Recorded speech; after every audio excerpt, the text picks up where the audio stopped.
안녕하십니까. 오늘은 요한계시록을 해석하는데 결정적으로 도움이 되는 10가지 키포인트들에 대해서 말씀을 드리도록 하겠습니다. 이 10가지 키포인트는 제가 오래도록 이 계시록을 보면서 발견한 것들이고, 이 10가지들을 어떻게 해석하냐에 따라서 계시록 해석이 많이 다르다는 것을 발견하였습니다. 그래서 제가 쭉 말씀을 드리고 그 다음에 한 가지씩 살펴보도록 하겠습니다. 첫 번째 키포인트는 마지막 한 일에 우리가 흔히 말하는 7년 평화조약의 그 내용이 무엇이고 그것이 어떻게 이루어지고 어떻게 시작이 되는지에 대해서 말씀을 드릴 거고, 두 번째 키포인트는 요 6번째 인재앙은 마지막 때 주님의 지상재림할 때 일어나는 여호와의 큰 날이라는 것입니다. 세 번째 키포인트는 계시록에 14만 4천이라는 숫자가 두 번 나옵니다. 7장 4절과 14장 1절에 나오는데 그 두 14만 4천은 각각 다른 사람들이라는 것입니다. 네 번째 키포인트는 계시록 전체에서 휴거가 어디에 기록되어 있는지 제가 설명을 드릴 거고요. 다섯 번째 키포인트는 사도 바울이 고린도전서 15장에서 말하는 마지막 나팔, 우리가 공중으로 들림받는 그 휴거의 마지막 나팔은 계시록에서 말하는 이 6번째 나팔 재앙이 지나고 7번째 나팔이 부러지는 그 7번째 나팔 재앙, 그 나팔이 아니라는 것입니다. 그 다음에 6번째 키포인트는 성도의 인내라는 단어가 두 번 나오는데 그 성도의 인내는 무엇을 말하는지, 그 다음에 7번째는 계시록에 하늘에 거하는 자들, 또 땅에 거하는 자들 이런 표현이 여러 번 나오는데 하늘에 거하는 자들과 땅에 거하는 자들이 누구인지 제가 설명을 드리겠습니다. 8번째 키포인트는 이제 마지막 아마겟돈으로 세상 왕들이 모일 때 주요한 커다란 군대가 3가지가 있는 것을 성경 전체를 통해서 알게 되었습니다. 적그리스의 군대와 북방에서 오는 고개 군대, 또 유브라데 동쪽에서 오는 동방에서 오는 왕들, 그들이 누군지에 대해서 설명을 드리고자 합니다. 또 9번째 키포인트는 계시록 17장, 18장에 기록되어 있는 큰 성 바벨론이 무엇을 말하는지 설명을 드리도록 하겠습니다. 마지막 10번째는 제3성전과 천년왕국 때 지어지는 천년왕국 성전은 전혀 다른 성전이라는 것입니다. 그러면 먼저 첫 번째 적그리스도와 7년 평화조약에 대해서 설명을 드리도록 하겠습니다. 다니엘서 9장 27절에 의하면 그가 장차, 그러니까 적그리스도가 장차 많은 사람들과 더불어 한 이래 동안의 언약을 굳게 맺고 그가 이 일의 절반에 제사와 예물을 금지시킬 것이며 또 잔파여 미운 물건이 날개를 의지하여 설 것이며 이렇게 기록되어 있습니다. 여기서 보면 이제 가브리엘 천사가 다니엘에게 이렇게 하나님의 그 명령을 갖고 내려왔을 때 너와 내 백성과 거룩한 성을 위하여 70일에로 기한을 정했다고 했습니다. 근데 69일에는 이미 그 역사 속에서 이루어졌고 이제 마지막 한 일회가 남았는데, 그러니까 이 한 일의 언약의 내용은 이스라엘 백성과 거룩한 성 예루살렘에 대한 것이라는 것입니다. 그런데 아까 그 일의 절반에 제사와 예물이 금지된다 했는데, 제사와 예물이 드려졌다는 것은 유대인의 제사와 예물인데, 제사와 예물이 드려지자면은 유대인의 성전이 있는 것을 전제로 해서 이미 기록이 되었다는 것입니다. 그래서 지금 이스라엘에서는 이미 성전 그 기물들이 다 준비가 됐고, 뭐 제사장들도 레위인들을 발견해가지고 훈련이 다 끝났고, 이제 성전이 이 언약만 이루어지면은 성전이 짓는데 불과 몇 개월이면은 3개월에서 8개월이면 다 짓는다고 그렇게 알려져 있습니다. 그래서 예를 들어서 7년 평화조약이 이루어지면은 이제 그 성전산에다가 성전을 짓기 시작하면은, 예를 들어서 6개월 안에 성전이 다 지었다면은 나머지 3년 동안에는 유대인의 제사와 예물이 드려진다는 것입니다. 그래서 이 한일의 언약의 주요 내용은 제가 1편에서도 말씀드렸지만은, 이스라엘은 지금 성전산, 거기에 지금 이슬람의 황금돔이 지어져 있는데, 그 성전산에다가 제3성전을 지어서 성전산을 공유하는 것이고, 또 팔레스타인은 동예루살렘을 수도로 하는 팔레스타인 주권 국가를 인정받는 것입니다. 이게 서로 두 나라가 서로 각자 원하는 것이기 때문에 이를 국제적으로 이룰 사람이 이제 적그리스도 그가 될 것이라는 것이죠. 그래서 우리가 이제 장차 세계 뉴스를 듣다가 국제 뉴스에서 이제 특히 저 중동의 이스라엘의 예루살렘 제3성전과 팔레스타인의 그 주권국가, 이런 언약이 이루어졌다면 굉장히 주시를 해야 됩니다. 그것을 누가 주도적으로 이렇게 하고 있는지, 그리고 그 언약이 이루어지면은 이 성경의 다니엘서에 기록된 마지막 한일의 언약이 그것이 될 거라는 것입니다. 그러면은 이 도표에 나와 있는 이제 7년 환란의 시간이 시작이 된다는 것입니다.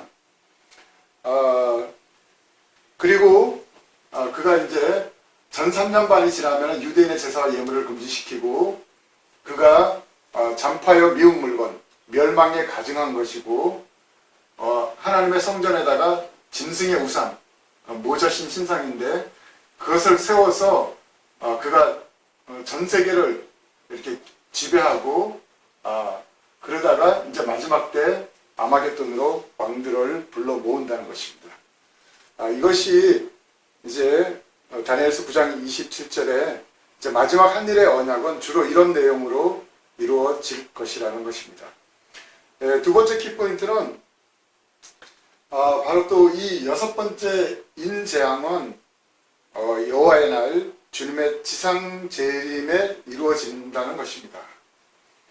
그것이 왜 결정적으로 이 주님의 지상 재림을 다루고 있냐면은, 여섯째 인재앙이 기록된 계시록 6장 15절에 의하면은, 15절에 땅의 임금들과 왕족들과 장군들과 부자들과 강한 자들과 모든 종과 자유인이 굴과 산들의 바위 틈에 숨어, 이 땅의 왕들, 왕족들, 장군들, 이들은요 마지막 때에 아마겟돈으로 이 모임을 받은 그런 왕들이라는 것입니다.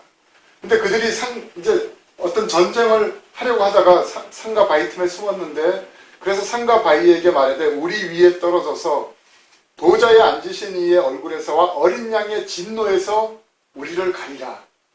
그렇게 얘기를 했다는 것입니다. 이제 하늘에서 내려오는 어린 양의 이 하늘의 군대들, 이제 하나님의 심판을 진행하는 그 어린 양의 군대들에게 그 어린 양의 진노에서 우리를 가려달라고 외쳤다는 것입니다. 이것이 계시록 19장에 보면은 이제 이런 내용이 또 있습니다. 그러니까 계시록 19장 19절에 보면, 내가 보면 그 짐승과 땅의 임금들과 그들의 군대들이 모여, 이제 여기에 이스라엘 산에 모였던 이 땅의 모든 나라의 군대들이라는 것입니다. 그 군대들이 모여서 그 말탄 자와 그의 군대와, 여기서 말탄 자는 이제 하늘의 군대를 데리고 내려오는 예수님과 그의 군대와 더불어 전쟁을 일으키다가, 이게 아마겟돈 전쟁인데 이것을 일으키다가 짐승이 잡히고 그 앞에 표적을 행하던 거짓 선지자도 잡혔으니, 이제 짐승과 거짓 선지자가 잡히고 그들이 산채로 유황불 붙는 곳에 던져진다는 것입니다. 그래서 아까 그 6장에서 말하는 그 군대가 산과 바위 틈에 숨었다가 그들이 붙잡혀서 산처럼 유황불못에 던져진다는 것입니다. 이게 6장과 19장이 연속적인 내용을 다루고 있는 것입니다.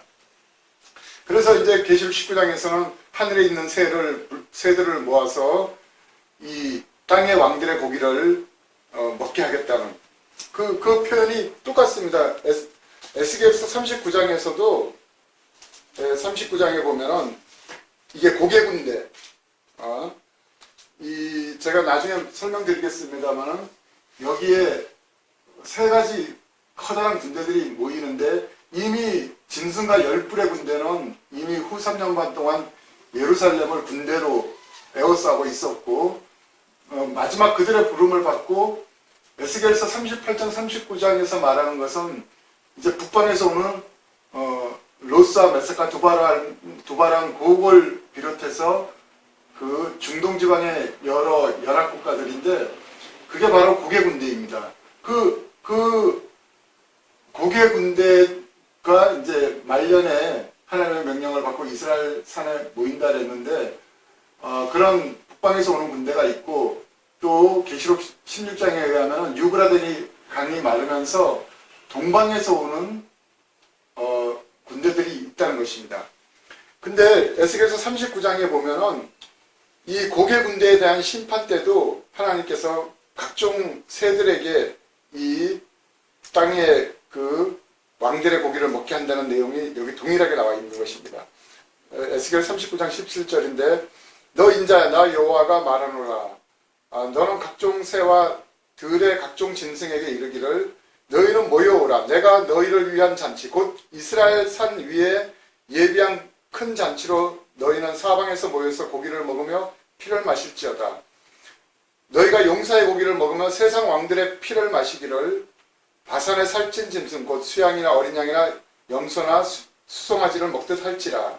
내가 너희를 위하여 예비한 잔치의 기름을 너희가 배불리 먹으며 그 피를 취하도록 마시되 내 상에서 말과 기병과 용사와 모든 군사를 배불리 먹을지니라. 나 주 여호와의 말이니라. 그러니까 여기에 모였던 모든 인간 군대의 고기를 먹게 하겠다는 동일한 내용이 나와 있는 것입니다. 그것이 바로 여섯째인 내용이고 이것은 마지막 때 주님의 지상재림 때 일어나는 일이라는 것입니다. 그 다음에 세 번째 키포인트, 다음은 세 번째 키포인트인데 계시록에는 14만 4천 명이 두 번 나옵니다. 처음에는 7장 4절에 이스라엘 각 지파별로 부름받은 14만 4천이 나옵니다. 그들은 이제 예수님을 구세주로 영접한 흔히 말하는 메시아니 주들인데 지금 현재 이스라엘과 전 세계적으로 한 2만 명 이상이 예수님을 영접했다고 들었습니다. 그리고 이스라엘은 100개 이상의 교회들이 지금 생겼다고 또 합니다. 그래서 이 숫자가 점점 늘어나서 이 전 3년 반까지 이들이 14만 4천이 채워지고 그들은 휴거가 되는 게 아니라 그들은 후 3년 반 동안 이 혹독한 시간에서는 하나님께서 페트라로 이들을 들여보내서 보호를 한다는 것입니다. 그 내용이 계시록 12장에 가면은 12장에서 그 여자가 나옵니다. 그러니까 뱀의 낯을 피해서 강야로 도망가서 1260일 후 3년 반 동안 그를 양육하기 위해서 하나님께서 예비한 곳이 있더라. 그 다음에 13절에 보면은 용이 자기가 땅으로 내어 쫓긴 것을 보고 남자를 낳은 여자를 박해한지라. 이 여자가 이스라엘인데 그 여자가 큰 독수리 두 날개를 받아 강야 자기 곳으로 날아가 거기서 뱀의 낯을 피하여 한 때와 두 때와 반 때를 양육받으매. 그러니까 그 이스라엘 14만 4천 명은 이제 예수님을 영접해서 그들이 구원을 인을 받았기 때문에 그들은 후 3년 반 동안 페트라로 가서 하나님의 그 보호처에 들어가서 양육을 받고 그들은 천년왕국으로 유골 입고 들어간다는 것입니다. 그리고 또 계시록 14장 1절에 가면은 어린 양과 함께 시온산에 서 있는 14만 4천이 나옵니다. 그들은 굉장히 독특한 무리인데 바로 이렇습니다. 내가 보니 보라 어린 양이 시온산에 서 있고 하늘에 시온산이 있다는 것입니다. 저 천국에. 그리고 그것도 하늘의 가장 높은 하나님의 영광이 거하는 하늘의 예루살렘. 그러니까 히브리서 12장에 그러나 너희가 이룬 곳은 시온산과 살아계신 하나님의 도성인 하늘의 예루살렘과 천만 천사와 또 이렇게 쭉 해서 온전케 된 의인들의 영들과 새 언약의 중보자이신 예수와 이런 표현이 나오는데, 그러니까 하늘의 가장 높은 영광이 있는 하늘의 새 예루살렘 성의 그 시온산인데 바로 그들이 어린 양과 함께 거기에 서 있었다는 것입니다. 그리고 그들의 이마에는 어린 양의 이름과 아버지의 이름 쓴 것이 있더라. 3절에 그들이 보좌 앞과 네 생물과 장로들 앞에서, 이거 완전히 천국의 중심입니다. 하나님 아버지 보좌 앞에 또 네 생물과 장로들 앞에서 새 노래를 부르니 땅에서 속량함을 받은 이들 14만 4천인 밖에는 능히 이 노래를 배울 자가 없더라. 또 쭉 해서 어린 양이 어디로 인도하든지 따라가는 자들이며 사람 가운데 속량함을 받아 처음 익은 열매로 하나님과 어린 양에게 속한 자들이니 그 입에 거짓말이 없고 흠이 없는 자들이라. 그러니까 굉장히 예수님께 정말 인류 역사상 지금까지 이때까지 그러니까 하늘로 올라간 모든 무리들 중에서도 그렇다고 휴거가 되는 사람들이 14만 4천인 밖에 없다는 게 아니라 나중에 여기서 말씀드리겠지만은 더 훨씬 셀 수 없는 무리가 올라가는데 그 중에서도 인류 역사상 가장 뛰어난, 예수님이 평가하기에 정말 흠이 없고 온전케 된 의인들, 이제 하늘의 예루살렘 성에 입성할 것이며 그리고 하늘의 시온산에 어린 양과 함께 서 있는, 그리고 뭔가를 준비하고 있는 그들이라는 것입니다. 그들은 이제 계속 그 계시록 이후에도 이들에 대한 묘사가 또 나옵니다. 계시록 17장 14절에 의하면은 그들이 여기 17장에서 말하는 여기 그들은 그 앞에서 설명한 짐승과 열뿔입니다. 짐승과 열뿔이 어린 양과 더불어 싸우려니와 어린 양은 만주의 주요 만왕의 왕이심으로 그들을 이기실 터이요 또 그와 함께 있는 자들 곧 부르심을 받고 택하심을 받은 진실한 자들도 이기리로다. 여기 보면은 어린 양과 함께 있는 자들, 부르심을 받고 택하심을 받은 진실한 자들이라는데 바로 이들이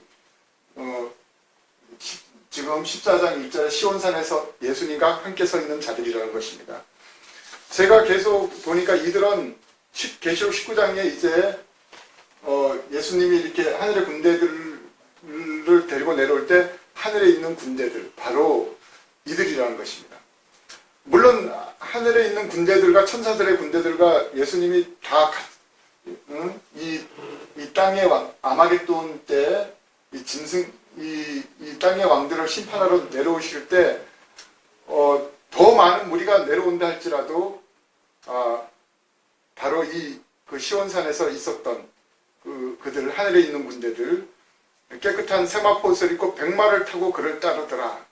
그러니까 이 백마는 이 하늘의 왕들, 하늘에 가면은 14만 4천 개의 예수님께서 이렇게 왕으로 세우는 그 왕권 부활을 하는 자들이 있다는 것입니다.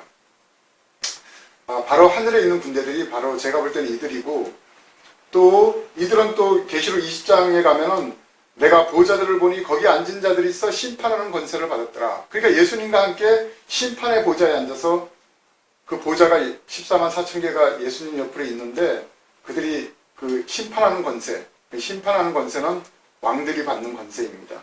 그러니까 이들이라는 것입니다. 그래서 이스라엘 그 14만 4천은 페트라로 들어가고 계시록 14장 1절에 나오는 시온산에 서 있는 그들은 예수님과 이미 지상재림을 준비하는 하늘의 군대들이라는 것입니다. 그래서 그들은 서로 다른 부류라는 것입니다. 그 다음에 네 번째 키포인트는 이 계시록에서 휴거가 어디서 일어나는가? 계시록을 앞만 읽어봐도 휴거라는 글자는 안 나옵니다. 근데 계시록 7장 9절부터 17절까지 여기에 나오는 그들이 휴거받은 이들이고 휴거 사건을 기록했다는 것입니다. 제가 1편에서도 설명드렸지만 다시 한번 말씀드리면은 9절 이 일 후에 내가 보니 각 나라와 족속과 백성과 방언에서 아무라도 능히 셀 수 없는 큰 무리가 흰옷을 입고 손에 종려가지를 들고 보좌 앞과 어린 양 앞에 서서 바로 그들이 능히 셀 수 없는 그 큰 무리가 이 하나님의 나팔, 이 마지막 나팔, 고린도전서 15장에서 사도 바울이 말한 그 마지막 나팔 소리가 이제 공중에서 하늘에서 울려나면은 그때 우리보다 먼저 죽은 자들이 무덤에서 일어나서 부활을 하고 그 다음에 동시에 살아남은 우리가 동시에 올라가는데 그래서 그 공중으로 올라가는 무리가 아무라도 능히 셀 수 없는 큰 무리고 그들은 한결같이 다 흰옷을 입고 올라간다는 것입니다. 물론 그 전부터 이 땅에서부터 이미 주님께서 이렇게 흰옷을 입힌 무리들도 있고 그때 하여간 천사들이 나눠주는 그 흰옷을 입고 올라가서 종려가지를 들고 보호자과 어린 양 앞에까지 올라간다는 것입니다. 그래서 그들이 큰 소리로 외쳐 구원하심이 보좌에 앉으신 우리 하나님과 어린 양에게 있도다 하고 이렇게 감격에 겨워서 이들이 합창을 하는 것입니다. 이 구원이 이들에게는 개인적으로 이때 휴거가 구원이 완성이 되는 것입니다. 완성이 이루어지는 것입니다.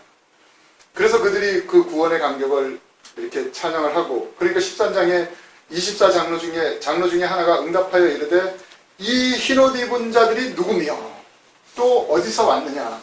이 흰옷은 계시록 3장 5절에 의하면 이와 같이 이기는 자들은 흰옷을 입을 것이요. 또 사대교회에서도 예수님께서 그 흰옷 입은 몇 명이 있었는데 그들은 합당한 자라 했습니다. 그러니까 휴거 받기 합당하고 이때까지 그들의 모든 신앙이 정결함을 받고 정말 이긴 신앙으로서 깨어 있었던 그들만 이 하늘로 올라간다는 것입니다. 첫 번째 휴거에. 그래서 장로가 이 흰옷 입은 자들이 누구며 또 어디서 왔느냐 이렇게 질문을 하니까 사도 요한이 내 주여 당신이 알리이다. 그가 나에게 이르되 이런 큰 환난에서 나온 자들인데 여기 전 3년 만에 이것도 결코 작은 환난이 아니지 않습니까? 이 나라와 민족 간의 전쟁 그리고 줄이고 목마른 기근 또 지진과 원역이 있는 이 사망 또 수많은 그들의 말씀과 그들의 가진 증거로 인해서 목배임 받은 자들의 그 순교 이런 시간들을 다 지나서 이때 올라왔기 때문에 이 큰 환난, 이 후 3년 반의 환난이 아니라 전 3년 반에 있는 이런 환난을 통해서 나온 자들인데 어린 양의 피에 그 옷, 아까 말한 흰 옷, 이게 혼인 예복입니다. 이 천사들이 입혀주는 세마포 옷, 그 흰 예복을 입고 나왔느니까. 그러므로 그들이 하나님의 보호자 앞에 있고 또 그의 성전에서 밤낮 하나님을 섬기며 보호자에 앉으신 이가 그들 위해 장막을 치시리니 여기에 하늘의 큰 영적인 장막 속에다 그들을 넣는데 그래서 그들이 다시는 줄이지도 목마르지도 아니하고 이 기근을 지나왔기 때문에 이제 다시는 줄이거나 목마르지 아니하고 또 해나 아무 뜨거운 기운 이 전쟁 시에 이런 핵이나 이런 뜨거운 기운에 상하지도 아니하리니 이는 보좌에 계신 어린 양이 그들의 목자가 되사 생명수샘으로 인도하시고 하나님께서 그들의 눈에서 모든 눈물을 씻어주실 것입니다. 이런 환난을 지나왔기 때문에 그들에게도 엄청난 눈물과 아픔인데 그것을 이제서야 이들이 하나님 품에서 천국에서 이제 위로를 받고 이제 하나님 품에 안겼다는 것입니다. 그래서 계시록 전체에서 휴거 사건은 바로 이겁니다. 계시록 7장 9절부터 17절이 휴거고 이 장로의 질문 속에 이 흰옷 입은 자들이 누구며 어디서 왔느냐 바로 이거 휴거라는 글자 대신에 이 질문 속에다가 이렇게 베일로 이거를 이렇게 휴거를 이렇게 하나님께서 가려놓으셨다는 것입니다. 그래서 우리로 이렇게 알려고 이렇게 노력하다 보면 이것이 보인다는 것이죠. 마지막 이제 5번째 키포인트는 마지막 나팔.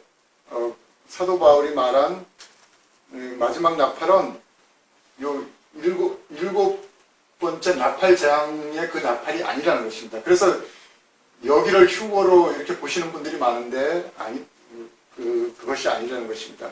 고린도전서 15장 51절에 보면 보라 내가 너희에게 비밀을 말하노니 우리가 다 잠잘 것이 아니요 마지막 나팔에 순식간에 호련히 다 변화되리니 그 나팔 소리가 나매 죽은 자들이 썩지 아니할 것으로 다시 살고 우리도 변화되리라.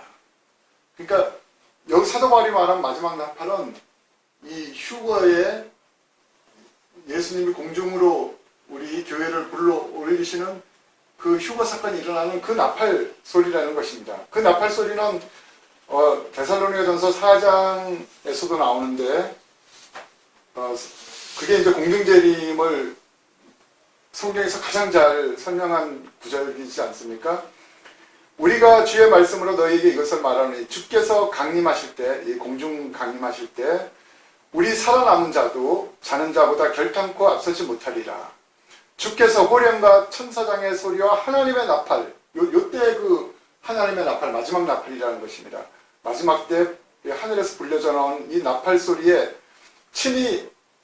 나팔 소리로 친히 하늘로부터 강림하시리니 그리스도 안에서 죽은 자들이 먼저 일어나고 그 후에 우리 살아남은 자들도 그들과 함께 구름 속으로 끌어올려 공중에서 주를 영접하게 하시리니 그래서 이때는 예수님이 안 보입니다. 이 땅에서는 안 보이고 올라간 무리들만 공중에서 예수님을 영접하고 만나는 거예요. 예수님이 땅을 밟고 내려오는 것은 지상 재림 때. 그래서 땅에 있는 족속들이 통곡하며 울게 된다는 것입니다. 공중에서 주를 영접하게 하시리니 그리하여 우리가 항상 주와 함께 있으리라.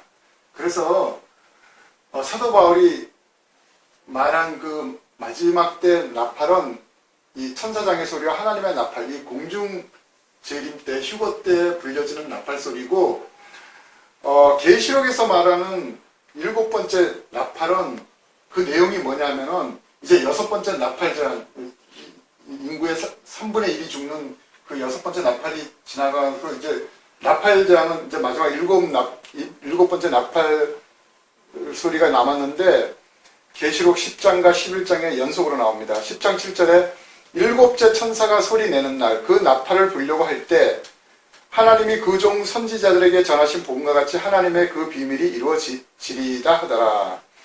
그러니까 7번째 천사가 이제 나팔을 불면은 하나님의 비밀이 이루어지는데 그 비밀은 그 이스라엘 선지자들에게 구약에 전한 그 복음과 같은 건데 그게 내용이 뭐냐면은 11장 15절에 바로 그 내용이 나옵니다. 7째 천사가 나팔을 불매 하늘에서 큰 음성이 나서 이르되 세상 나라가 우리 주와 그의 그리스도의 나라가 되어 그가 세세토록 왕노릇 하시리로다.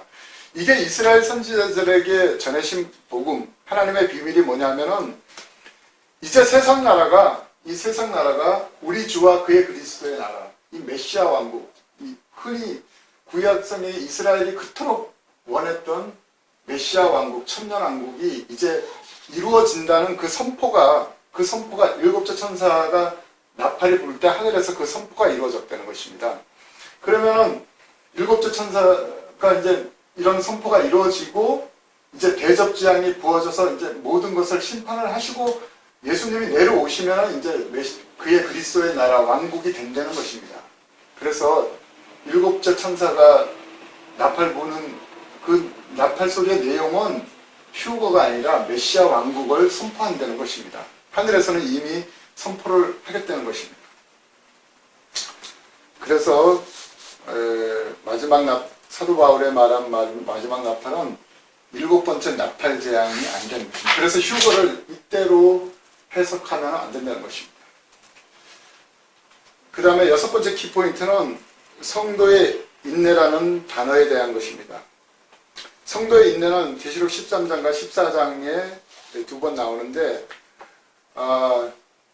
결론적으로 말씀드리면 이때 휴거 때 휴거가 안 되고 이 땅에 남아있는 성도들 그 숫자가 훨씬 더 많고요. 이때까지 정말 자기 신앙이 깨어있지 않아서 예수님을 영접했다 해서 다 휴거가 되는 게 아니라는 것입니다. 정말 이때까지 깨어있고 정말 알곡 신앙으로 잘 준비된 그들이 올라가고 이 땅에 남아있는 일이 훨씬 많습니다. 이 송명의 시인의 표라는 책에 봐도 남아있는 성도들이 이 적그리스도의 이 666 표를 받지 않으려고 도망다니고 또 그들이 잡혀서 죽고 그런 내용들이 이렇게 많이 나오는데 하여간 이 땅에 남아있는 성도들이 숫자가 훨씬 더 많은데 그 성도들이 겪게 돼 인내하고 그들의 믿음을 지켜야 되는 그때 성도의 인내라는 단어가 쓰여져 있다는 것입니다. 계시록 13장 5절부터 10절에 이런 내용이 있습니다. 또 짐승이 이제 적그리스도가 짐승으로 변해서 이제 42달 동안 후삼년반을 통치하는데 그 짐승이 가장되고 신성 모독을 말하는 입을 받고 또 42달 동안 일할 권세를 받으니라. 짐승이 입을 벌려 하나님을 향하여 비방하되 그의 이름과 그의 장막 곧 하늘에 사는 자들을 비방하더라. 이 짐승이 이 하나님과 하늘의 장막 그러니까 이 휴거 때 올라간 그 하늘의 장막에 있는 자들을 비방하더라. 또 권세를 받아 성도들과 싸워 이기게 되고 올라간 성도들이 아니라 이 땅에 남아있는 성도들과 싸워 이기게 되고 각 족속과 백성과 방언과 나라를 다스리는 권세를 받으니 그러니까 온 세상을 통치할 그 권세를 받으니 죽임을 당한 어린 양의 생명책에 창세 이후로 이름이 기록되지 못하고 이 땅에 사는 자들 그러니까 생명책에 그 이름이 한 번도 기록되지 못하고 이 땅에 사는 자들은 모든 불신 영혼들인데 그러니까 모든 불신자들은 다 짐승에게 경배하더라. 귀가 있거든 누구든지 들을지어다. 사로잡힐 자는 사로잡혀 갈 것이요 칼에 죽을 자는 마땅히 칼에 죽을지니 성도들의 인내와 믿음이 여기 있느니라. 그러니까 너희 성도들은 남아있는 성도들은 절대로 이 잡혀 죽거나 그러니까 이 짐승의 군대들에게 의해서 잡혀 죽거나 칼에 죽는 일이 많을 텐데 그렇게 죽더라도 이 짐승의 표를 받지 말고 성도의 인내와 믿음으로써 자기의 믿음을 지키다가 잡혀서 죽으면 올라오라는 것입니다. 그런 이 하나님의 그 말씀이 기록된 것이고 14장 11절 12절에서도 그 고난의 연기가 세세토록 올라가리로다. 이것은 666표 받은 자들이 이제 불못에 던져져서 고난의 연기가 세세토록 올라가는데 짐승과 그의 우상에게 경배하고 그 이름의 표를 받은 자는 누구든지 밤낮 쉼을 얻지 못하리라. 암만 성도여도 666표를 받으면은 이 불과 유황못에 던져진다는 것입니다. 그래서 성도의 인내가 여기 있으니 그들은 하나님의 계명과 예수에 대한 믿음을 지키는 자들이니라. 이 말씀은 이것을 짐승의 표, 이 베리칩 또는 인체 안에 들어오는 칩인데 이 안전칩으로 나중에는 이름이 바뀔 것입니다. 그 안전칩을 안 받게 되면은 이제 사로잡힐 자는 사로잡히고 칼에 죽을 자는 다 칼에 죽는다고 짐승의 군대들에게 잡혀서 죽는데 그 죽음으로써 자기 신앙을 증명하고 죽어서 올라오라는 것입니다. 그래서 계시록 14장에 가면은 구름에 앉으신 그 예수님께서 땅의 낫을 휘둘러서 땅의 곡식을 거두는 시간이 있다는 것입니다. 그것이 어떤 말씀이냐면 이때까지 적그리스도의 표를 받지 않아서 이때까지 익은 곡식들을 다시 한번 예수님께서 추수를 해서 그 영혼들을 천국 곳간으로 불러 올리겠다는 내용입니다. 그러니까 목숨을 잃더라도 표를 받지 말고 꼭 이때 추수가 되어서 올라오라는 것입니다. 다음은 다음 7번째, 하늘에 거하는 자들과 땅에 거하는 자들. 이 연속된 내용입니다. 하늘에 거하는 자들은 누구, 땅에 거하는 자들은 누구냐 하면은, 이때 하늘에 이제 휴거가 되어서 하늘 장막에 거하는 자들이 하늘에 거하는 자들이고, 그래서 아까 그 땅의 짐승이 그 하늘에 거하는 자들을 막 비방하고 회방을 한다고 했습니다. 그 다음에 땅에 거하는 자들은 그 반대로 이 땅에 남아있는, 그러니까 이 땅에 남아있는 자들은 성도들, 휴거가 못된 성도들, 그 다음에 불신 영혼들 전체, 그 다음에 또 하나님을 대항하는 이 적그리스도와 이 열불, 뭐 하여간 이 짐승의 모든 세력들, 이들을 다 통칭해서 땅에 거하는 자들이라는 것입니다. 제가 하나씩 살펴보면은 계시록 12장 21절에 또 우리 형제들이 어린 양의 피와 자기들의 증언하는 말씀으로 그를 이겼으니 그들은 죽기까지 자기 생명을 아끼지 아니하였도다. 그러니까 이들이 누구냐면은 어린 양의 피와 자기의 증언하는 말씀으로 그를 용을 이겼으니 그들은 죽기까지 자기 생명을 아끼지 아니하였도다. 그래서 그들은 휴거된 자들이고, 그러므로 하늘과 그 가운데 거하는 자들은 즐거워하라. 이때 휴거가 되어서 하늘에 거하는 자들은 이제 즐거워해라. 그러나 땅과 바다는 화 있을진저 이는 마귀가 자기 때가 얼마 남지 않은 줄 알므로 크게 분내어 너에게 내려갔습니다. 계시록 12장에 보면은 요때 휴거가 되고 동시에 하늘에서 전쟁이 있었는데 미갈과 그의 사자들과 용과 그의 사자들과의 전쟁에서 용과 그의 사자들이 땅으로 내어 쫓긴다 그랬습니다. 땅으로 내어 쫓겼기 때문에 이제 마귀가 자기 때가 얼마나 후 3년만 요 시간밖에 안 남았기 때문에 크게 분내어 너희에게 내려갔다는 말씀입니다. 그 다음에 또 하늘에 거하는 자들이란 표현이 계시록 13장 5절 6절에 또 짐승이 과장되고 신성 모독하는 입을 받고 42달 동안 일할 권세를 받으리라. 짐승이 입을 벌려 하나님을 향하여 비방하되 그의 이름, 하나님의 이름과 그의 장막 곧 하늘에 사는 자들을 비방하더라. 짐승이 그 하늘에 사는 자들을 비방한다는 것입니다. 그 반면에 이제 땅에 거하는 자들이란 표현이 8번인가 계시록에 그렇게 나옵니다. 근데 그 땅에 거하는 자들은 한결같이 이제 이 땅에 남아있는 자들인데, 계시록 3장 10절에 내가 나의 인내의 말씀을 지켰은즉, 이때까지 하나님의 말씀, 인내의 말씀을 지켰은즉 내가 또한 너를 지켜 시험의 때를 면하게 하리니 이는 장차 온 세상에 임하여 땅에 거하는 자들을 시험할 때라. 예수님께서 이거 빌라델비아 교회에게 주신 약속의 말씀인데요. 빌라델비아 교회에 하나님 이때까지 인내의 말씀을 지켰은즉 이제 시험의 때를 면하게 해주겠다는 것입니다. 왜냐하면 그들은 공중으로 불려 올렸기 때문에 이제 이 땅에 적그리스도가 통치하는 이 시험의 때에 너를 면하게 해주는데 이는 장차 온 세상에 임하여 땅에 거하는 자들을 시험할 때라.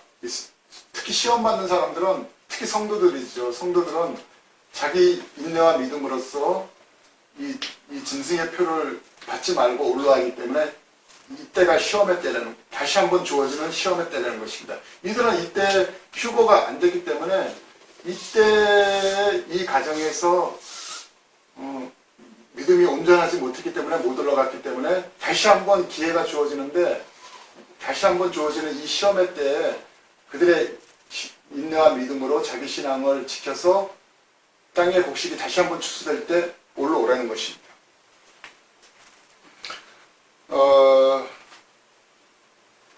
계시록 11장에서도 땅에 거하는 자들이라는 표현이 나오는데 두 선지자와 관련해서 두 선지자가 땅에 사는 자들을 괴롭게 한 거로, 그래서 이 두 중의 사역이 전 3년 만이라 후 3년 만입니다. 이들은 이때 휴거가 일어나고 나서 이 땅에 성도들이 더 많이 남아있기 때문에 그 성도들을 그 믿음을 진작시키기 위해서 또 하나님의 각종 표적과 기적을 일으켜서 이 짐승과 거짓 선지자에 대항해서 이 하나님의 사역을 하기 위해서 남겨진 자들인데, 그래서 이 두 선지자가 땅에 사는 자들을 괴롭게 한 거로 땅에 사는 자들이 그들의 죽음을 즐거워하고 기뻐하여 서로 예물을 보내리라. 이 두 선지자가 이제 여기서 이제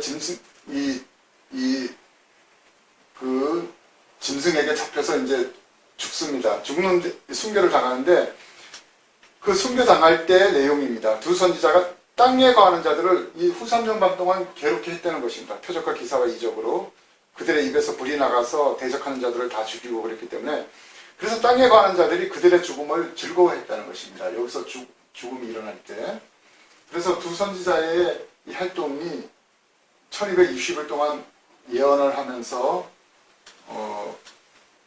이 후 3년 반 동안 활동을 했다는 것입니다.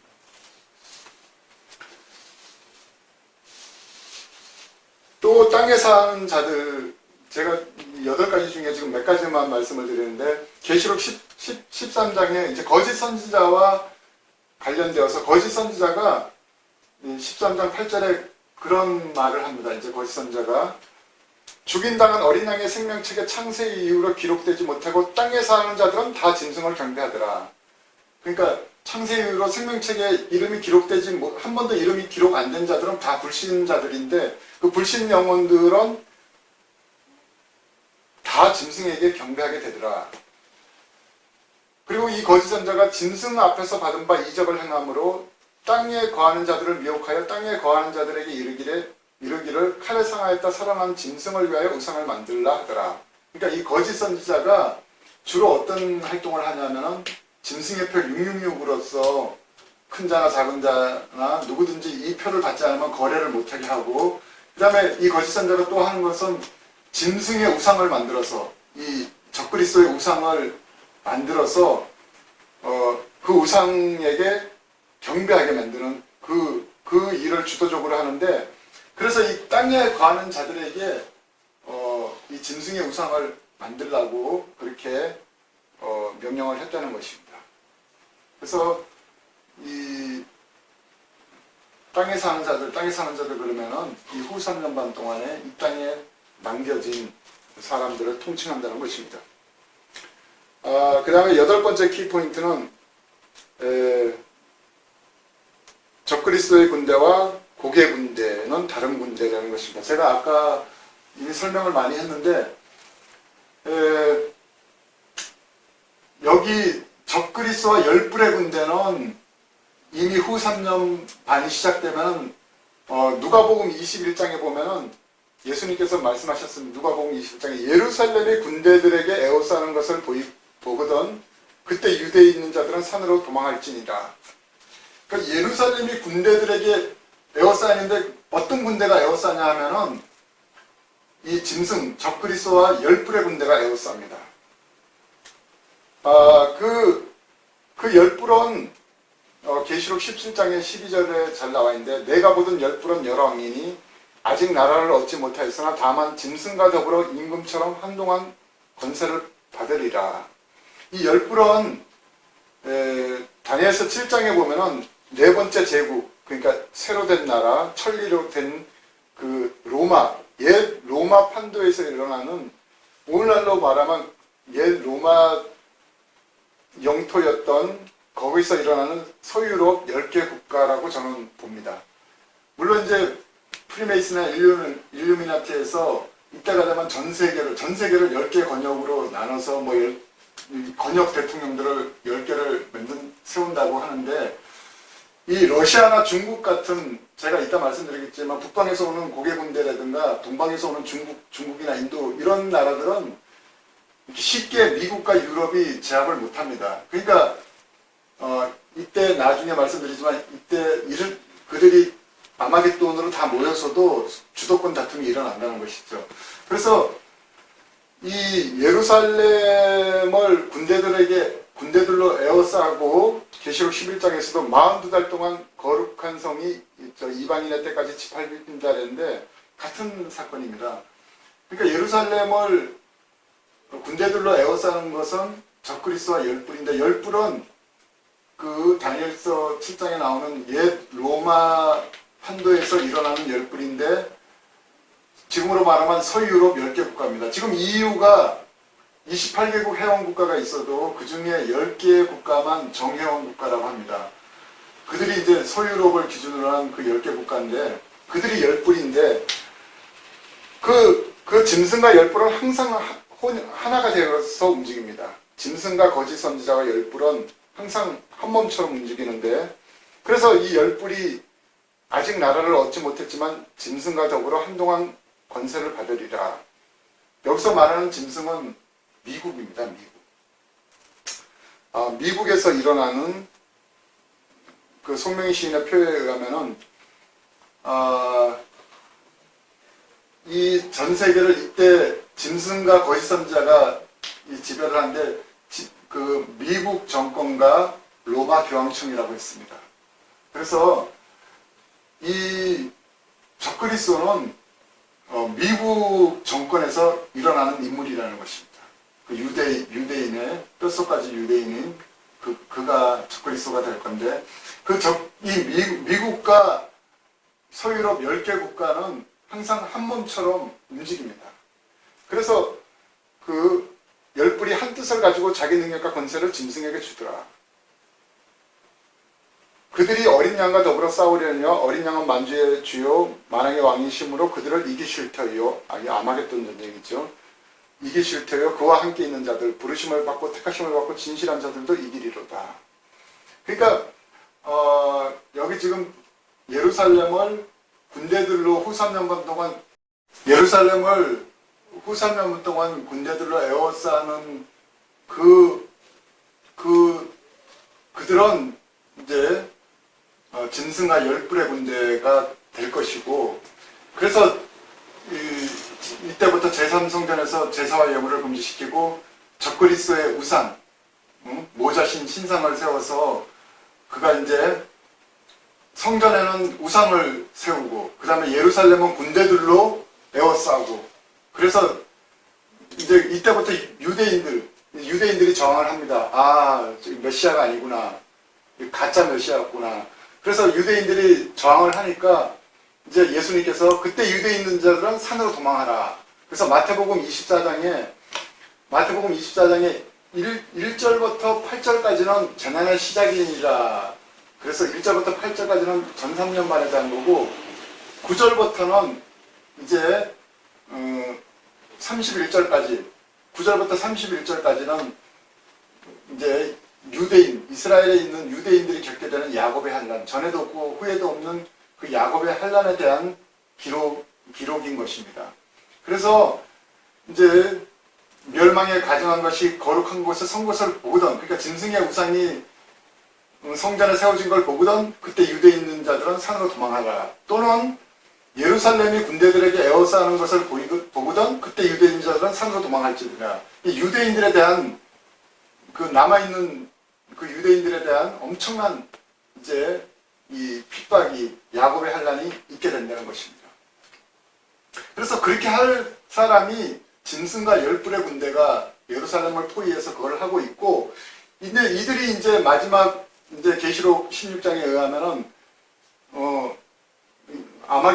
아마겟돈으로 이제 전 세계 왕들을 부르는데, 그때 부름을 받은 큰 두 군대가 또 있는데, 계시록 38장 에스겔서 38장 39장에 북방에서 오는 로스아 메스카 두바란 곡, 러시아죠. 러시아가 대장으로 머리로 하는 그런 러시아와 중동의 그 구스와 붓, 리비아와 이디오피아, 그런 군대들, 그 연합체들이 북방에서 오고, 또 계시록 16장에 유브라데 강이 마르면서 동방에서 오는 군대가 있다고 했습니다. 동방에서 오는 군대가 성경에 그 이름이 안 나와도 우리가 흔히 말하는 그때 중국이라든가 인도라든가 혹시 일본이라든가 이란, 이런 유브라데 동쪽에 있는 나라들도 이스라엘 산으로 다 모인다는 것입니다. 그래서 세상 왕들이 다 모이는데, 그들이 모여서 그들이 하나가 안 됩니다. 이제 주도권 다툼이 일어나는데, 왜냐면 이스라엘에 있는 사회 바다 밑에 있는 그 석유라든가, 이 중동에 대한 이 자원이라든가 이런 것 때문에 서로 이제 주도권 다툼이, 고개 군대라든가 동방에서 오는 군대라든가 이 짐승과 열불의 군대, 이들 사이에 이 주도권 다툼이 일어나는데, 그래서 요엘서 3장에서는 여기를 갖다가 열국원 모여서 여호사밧 골짜기로 올라올지니라. 거기가 판결의 골짜기가 된다고 그런 기록이 나와 있는데, 하나님께서, 예수님께서 내려오면서 이제 심판하는 골짜기가 될 거니까 판결의 골짜기가 되는데, 여기를 또 왜 여호사밧 골짜기라고 하냐면, 옛날 여호사밧 왕 때 암몬과 모압과 세일산 거민들이 연합군대를 이뤄서 여호사밧 그 유다 땅으로 쳐들어왔는데, 자기들이 오다가 세 나라가 서로 각각 싸워서 서로 자중질환을 얘기해서 다 망했습니다. 그래서 여호사밧 군대는 가서 전리품만 취했는데, 그게 모형이라는 것이죠. 그런 현상이 이 세 나라, 세 군대 간에 이런 주도권 다툼이 일어날 때, 그래서 서로, 그래서 에스겔 38장에는 각 사람의 칼이 그 형제를 칠 것이다. 또 이 동일한 사건인 스가랴서 14장에는 피차 손을 들어 칠 것이다. 학교에서 2장 22절에도 각각 동무의 칼에 엎드려질 것이다. 그러니까 이 세 커다란 군대가 서로 피차 간에 서로 칠 것이라는 것입니다. 그러는 와중에 거기 예수님께서 하늘의 군대들을 내려오면서 이 인간 군대를 다 심판하시고, 그때 큰 성이 가장 큰 지진으로 세 갈래로 큰 성 예루살렘이 갈라지는데, 그래서 아마겟돈이 일어나는 장소는 예루살렘이라는 것입니다. 예루살렘 바로 동편에 있는 감난산도 갈라지는데, 감난산과 예루살렘이 동시에 갈라지면서 그 큰 지진으로 인해서 거기가 포도주 틀이 된다는 것이에요. 포도주 틀. 그래서 거기에 모였던 이 세상 왕들의 군대가 다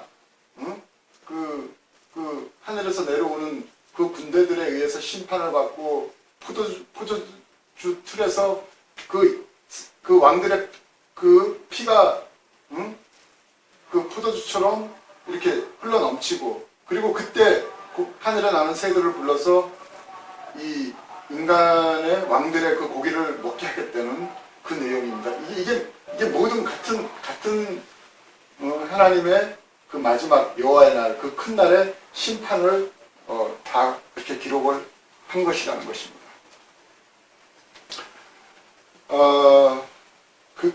그게 이제 적그리스도의 군대, 고개 군대, 동방에서 오는 군대들에 대한 설명이고요. 그 다음에 이제 9번째 키포인트는 큰 성 바벨론. 계시록 17장과 18장에 이제 큰 성 바벨론이 심판받는 건데, 큰 성 바벨론이 뭐냐 하면은, 그 짐승과 10뿔의 군대가 이제 후 3년 반 동안 이제 하나님의 성전에 앉아서 자기를 보여 하나님이라 하고, 거기 성전 앞마당에다가 짐승의 우상을 만들어서 모자신 신상입니다. 마리아가 아기 예수를 안고 있는 이 모자신, 그게 거짓 선지자인 교황의 작품이라는 것이죠. 교황이 이 마리아 숭배를 이제 강제적으로 시킨다는 것입니다. 그래서 지금 천국에서는 마리아가 나를 숭배하지 말라고 그렇게 그 눈물을 많이 흘린다는 것이죠. 그래서 이 적그리스도는 하나님의 보좌에 앉아 있고 성전 안에서, 그리고 거짓 선지자는 짐승의 우상을, 모자신 신상을 세워서 전 세계 사람들을 경배하게 만들고, 그리고 그들의 군대는 짐승과 10뿔의 군대는 예루살렘을 군대들로 에워싸고 있고, 성전 마당을 42달 동안 짓밟고 있고, 그들이 예루살렘을 중심으로 전 세계를 통치하는데, 그래서 계시록 18장을 잘 읽어보면 전 세계의 그 화려한 모든 상품들이 이스라엘 예루살렘에 모이는데, 그래서 그 화려한 성 예루살렘을 만들어 놨는데, 그것이 큰 성 바벨론이라는 것입니다. 적그리스도가 만든, 그래서 자신의 우상으로 전 세계를 우상 숭배하게 만들었던, 그래서 적그리스도에 의해서 더러워진 성이기 때문에 음녀 바벨론이라는 것입니다. 음녀 바벨론, 하나님을 대항하는, 그리고 하나님 자리에서 자기가 경배를 받는. 근데 그 적그리스도는 인간 적그리스도 안에, 아까 그 하늘에서 미가엘과의 그 전쟁에서 땅으로 내어 쫓긴 마귀가, 사단이 이제 적그리스도를 통해서 하나님의 성전에서 경배를 같이 받는 것이죠. 왜냐하면 계시록 13장에 의하면은 이 이제 짐승이 용으로부터 보좌와 권세와 능력을 받는다랬습니다. 그러니까 용이 짐승에게 자신의 보좌와 권세와 능력을 줘서 이제 42달 동안 전 세계를 통치하게 하는데, 그 용의 목적은 이 인간 적그리스도를 통해서 하나님의 성전에 같이 앉아서 하나님 대신에 전 세계 이 땅에 남은 자들로부터 경배를 받고 싶은 그 욕망이 있다는 것입니다. 그래서 그 용과 짐승과 적그리스도의 그 거짓 선지자에 의해서 더럽혀진 큰 성 바벨론, 그들에 의해서 단장된 그 큰 성 바벨론은 후 3년 반에 예루살렘 성을 말하는 것입니다. 큰 성은 예루살렘입니다.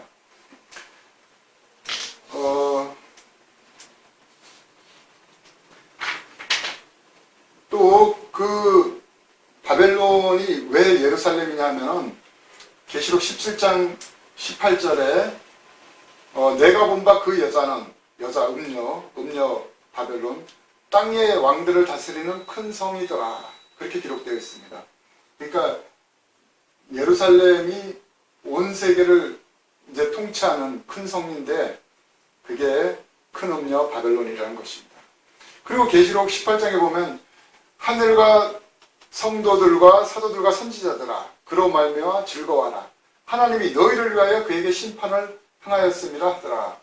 그러니까 이때 왜 순교자들이 하나님의 보좌 앞에서 이제 이때 다 올라가가지고 그들이 그 하나님의 제단 앞에서 그 보좌에 앉으신 하나님을 향해서 대주제여 땅에 거하는 자들을 심판하여 우리의 피를 신원해 주기를 어느 때까지 아니하시려니까, 이렇게 하니까 이제 너희 동무종들도 그 숫자가 채워지기까지 기다리라 했는데 그 이제 언젠가는 심판을 신원을 해주는데, 그것이 바로 이제 하늘과 성도들과 사도들과 선지자들아, 그러니까 너희를 신원하는 심판을 이 큰 성 바벨론에다가 하나님이 지상제일 때 하시겠다는 것입니다. 또 동일한 기록이 24절에 선지자들과 성도들과 땅 위에서 죽임당한 모든 자의 피가 이 성 중에서 발견되었느니라. 그러니까 구약시대부터 선지자들과 신약의 성도들과 땅에서 죽임당한, 예수님 이름 때문에 죽임당한 모든 자의 피가 이 성 중에서 발견되었다는 것입니다. 그래서 예수님께서도 마태복음 23장에서 예루살렘아 예루살렘아 우셨잖아요. 예루살렘아 예루살렘아 선지자들을 죽이고 내게 파송된 자를 돌로 치는 자요. 그러면서 예수님께서 막 탄식하시면서 이렇게 암탉이 새끼를 날개 아래 보호한같이 너희 자녀들을 모으리 한 적이 몇 번이냐. 그러니까 너희가 원치 아니하였도다. 보라 너희 집이 황폐하게 버려진 바 되리라. 그리고 너희들은 이제 이스라엘은 너희들은 찬송하리로다. 주의 이름으로 오시는 이야 할 때까지 나를 보지 못하리라. 그랬잖아요. 그러니까 이 예수님이 보고 오셨던 그 예루살렘이 이 큰 성 바벨론이라는 것입니다. 그리고 계시록 16장 19절에는 또 이런 말씀이 있는데, 이 큰 성이 세 갈래로 갈라지고 엄청난 지진에 의해서 예루살렘이 이제 세 방향으로 갈라지고 만국의 성들도 무너지리니, 그러니까 만국의 성들도 무너진다 그랬는데, 이 예루살렘이 무너질 때 만국의 성들도 동시에 무너진데, 그 만국의 성들이 어디냐 하면은 하나님을 대항했던 이 이스라엘 산에 모였던 모든 나라의 주요 도시의 성들은 같이 무너진다는 것입니다. 그래서 거짓 선지자 로마 바티칸도 이때 무너지고 같이 무너지고, 하나님을 대적했던 이스라엘 산에 모였던 모든 나라의 각 도시의 큰 성들은 만국의 성들이 무너질 때, 이 큰 성 예루살렘이 세 갈래로 갈라질 때 동시에 하나님의 심판에 의해서 무너진다고 기록이 되어 있습니다. 그 다음에 마지막으로 키포인트는 제3성전과 에스겔 성전, 일명 천년왕국 성전은 다른 성전이다라는 것입니다. 제3성전은 이제 마지막 한 일에 이스라엘과 팔레스타인 그 평화조약에 의해서 이제 그 조약이 이루어지면 바로 이제 준비가 다 됐기 때문에 여기서 지어집니다. 그래서 이때 지어져서 언제 무너지냐 하면은 이 제3성전은 이제 요 7년 끝에 요때 무너집니다. 그 제3성전이 폐파되는 게 어디에 기록되어 있냐면은 계시록 17장 16절에 보면은 내가 본 바 이 열불과 짐승, 아까 말한 그 짐승과 열불이 음녀 이 예루살렘 성을 미워하여 망하게 하고 벌거벗게 하고 그의 살을 먹고 불로 아주 사르리라. 불로. 그러니까 큰 성 예루살렘을 망하게 하고 벌거벗게 하고 그의 살을 먹고 불로 아주, 이때까지 이렇게 잘 꾸몄다가 마지막에 이 열불과 짐승이 이 음녀 예루살렘을 불로 아주 사른다고 기록이 되어 있습니다.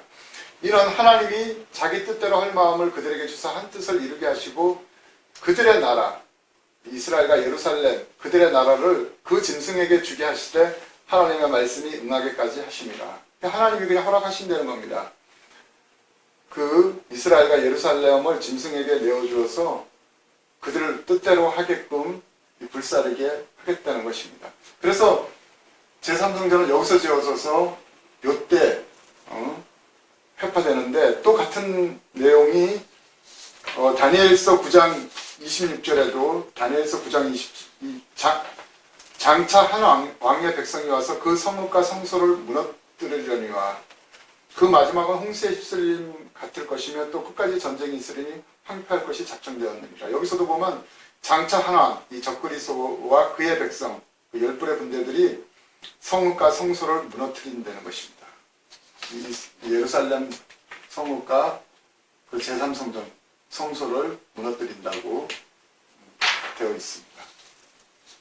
그리고 천년왕국 성전은 이제 예수님께서 이 땅에 내려오셔가지고 모든 것을 심판하시고 이제 천년왕국 초기에 이제 이 천년왕국 성전이 지어지는데 어디에다 지어지냐면은 이때가 되면은 이제 큰 지진 이후에 예루살렘은 높이 융기가 된다고 그랬습니다. 높이 들리는데 스가랴서 14장에 의하면은 예루살렘이 그 본처에 높이 들려서 본처에 이제 있게 된다 그랬는데, 그렇게 새롭게 변화된 그 지형, 이스라엘 그 땅 위에 세워지는데, 에스겔서 48장에 의하면은 이제 그 땅 분배가 이루어집니다. 땅 분배가 이루어질 때 하나님께 예물로 드릴 거룩한 땅이 있는데, 가로 25,000척, 세로 25,000척. 그 정사각형의 하나님께 예물로 구별하여 드리는 그 땅이 있는데, 그래서 이쪽은 지중해 바다고 이쪽은 이제 요단강이 되겠죠. 그래서 요단강과 이 지중해 이 사이에 그 이스라엘 지형이 새롭게 되는데, 그래서 이 거룩한 이 땅 위에는 유다 지파 이렇게 해가 7지파가 땅 분배를 받고, 그 다음에 이 밑으로는 베냐민 지파를 비롯해서 5개 지파가 이제 땅 분배를 받는 게 기록이 되어 있는데, 하여간 그 가장 가운데 가로 세로 25,000척 그 예물로 드리는 땅, 거기서도 한가운데 1만 척 그 땅은 제사장들에게 돌아가는데, 제사장들에게 분배되는 그 땅 한복판에 그 여호와의 성소가 있게 된다고 기록이 되어 있습니다. 이게 에스겔서 48장 10절 이하에 보면 이런 기록이 있습니다. 그래서 요 제사장들에게 돌아가는 그 땅 가운데 지어지는 그 성전이 에스겔 40장부터 나와 있는 에스겔 성전이 되고, 그것이 천년왕국 성전인데, 예수님께서 스가랴서 6장에 보면은 순이라는 아들이 이제 제사장이 자기 이제 그 왕위에 앉아서 다스릴 것이요 제사장이 자기 위에 있을 것이라는데, 이제 예수님께서 천년왕국 동안 이제 만왕의 왕으로서 또 대제사장으로서 이 땅에서 통치하시고 하나님 아버지를 섬기게 된다는 것입니다. 그래서 이 10가지 키포인트들에 대해서 설명을 드렸습니다. 이 계시록은 어떻게 해석하는지에 따라서 설명이 전혀 이 해석이 다를 수가 있는데 올해토록 이렇게 제가 계시록을 보고 또 다른 분들의 해석을 이렇게 많이 참조하면서 이제는 저에게 이렇게 선명하게 비춰진 부분들을 제가 모아서 이렇게 설명을 1편과 2편으로 나눠서 드렸습니다. 저는 개인적으로 예수님이 지금 이제 재림하기 전에 교회 가운데, 교회마다 이렇게 계시록 해석이 다 틀리는데 이런 혼돈 가운데 교회가 있다가 주님을 맞이하는 것이 아니라 이제 계시의 전진성에 의해서도 이제 더 선명하고 더 이제 정답에 가까운 계시록 해석이 주어져서 교회들이 이런 시간의 흐름에 따라서 바르게 이렇게 준비하고 그 전에 사건들이 일어날 때 어떤 사건인지 하나님 말씀에 의해서 이해를 해가면서 주님의 재림을 준비하게 될 것이라고 믿습니다. 아무튼 부족하지만 잘 참조하시기를 바라면서 마치도록 하겠습니다. 감사합니다.